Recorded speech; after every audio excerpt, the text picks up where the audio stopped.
Donc là, tout le monde, comme vous le voyez, hein, j'ai dû mettre pause sur la caméra. Pourquoi? Parce que pour monter les lecteurs, c'était un petit peu compliqué.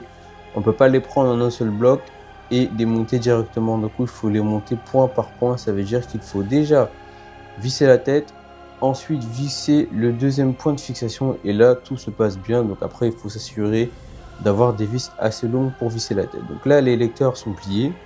Maintenant, on va passer à l'intérieur.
Et voilà tout le monde, donc nous avons plié le montage du Mystic 114. Alors, on va dire que c'était très corsé parce que au niveau des lecteurs, vous ne pouvez pas les monter en un seul bloc, donc il faut forcément détacher la première attache, enfin l'attache qui est tout à l'arrière, donc celle-ci, qui est juste là, hein, derrière. Et en fait, il faut la détacher, monter la tête du lecteur, donc celle qui est vraiment sur le bateau, donc la première attache, là où passe le tube laiton, là où passe la transmission, et ensuite vous vissez la deuxième attache derrière, donc c'est plus efficace et c'est nettement plus rapide. Ensuite, au niveau des transmissions, alors là les transmissions c'était vraiment le pire du pire. Pourquoi? Parce que j'ai utilisé donc cet outil donc qui me permet de tordre les cylindres, mais en exerçant la pliure, en exerçant la courbure avec cet outil sur le tube laiton, ce qui s'est passé, c'est que sur le tube laiton, sur les deux tubes laitons, ça m'a exercé on va dire une cassure. Moi, vous n'allez peut-être pas la voir comme ça. Ça va exercer je vais vous montrer ça. Regardez, les amis, ça a exercé une cassure au niveau du tube laiton, donc c'est vraiment horrible. Et en fait, arriver pour passer le tube téflon et la transmission, ça frotte, point dur, il n'y a rien qui passe. Il n'y a absolument rien qui passe, donc c'était franchement horrible.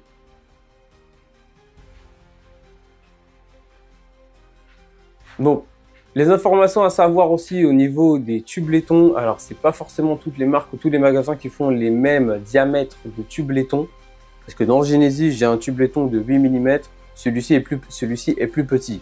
Ce que je trouve dommage, et même au niveau des tubes téflon, je pense qu'Amaz, ils auraient pu faire, ils auraient même dû faire carrément un tube téflon beaucoup plus épais, un kit carrément plus épais, parce que là c'est un enfer pour faire passer la trans, mais après je pense que mon outil aussi y est pour quelque chose.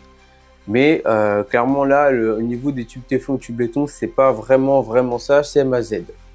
Mais comme vous le voyez juste ici, donc le bateau il est entièrement monté. Donc franchement, il y a juste les transmissions à voir. Il y a juste donc les transmissions à voir. Alors regardez, donc les transmissions à voir, il y a les pompes aussi à poser, mais tout est quasiment posé, hein. Tout est quasiment posé, donc vous voyez, comme vous voyez, il y a les variateurs qui sont là, les moteurs, le cerveau, tout est posé, le gouvernail, les lecteurs, tout est là. Donc voilà, donc le montage en soi, j'ai très bien avancé dessus, même si c'était très compliqué, on a avancé difficilement, mais on a réussi. Donc il y a quelques petits détails, les durites, les pompes, et les transmissions ainsi que les sorties d'eau. Alors j'avais des sorties d'eau en gris, mais c'est vrai que en échange avec le frangin, on a préféré mettre des sorties d'eau en noir qui iront clairement avec la peinture du bateau aussi. Donc en plus ça ferait très classe et c'est vrai que clairement esthétiquement ça serait pas mal. Donc là le bateau actuellement que je vous parle il est fonctionnel et bien sûr je le ferai naviguer sur ma D5C Pro.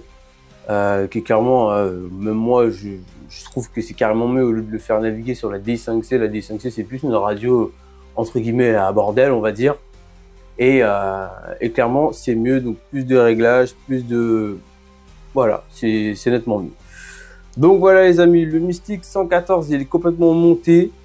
Et il n'y aura plus qu'à arranger 2-3 détails dessus. De toute façon, je vous posterai des photos en communauté pour vous montrer la finalité du Mystic 114 avec tous les composants dedans. Donc voilà, donc là le récepteur Spectrum est déjà là, le cerveau de direction aussi de chez AGF Cerveau est déjà monté, déjà dedans. Donc comme je vous ai dit, c'est un 30 kg qui est dedans. Donc il va faire le boulot. Sur ce les amis, après tout ce montage, après toute la finalité du Mystic 114, je vous dis à la prochaine tout le monde.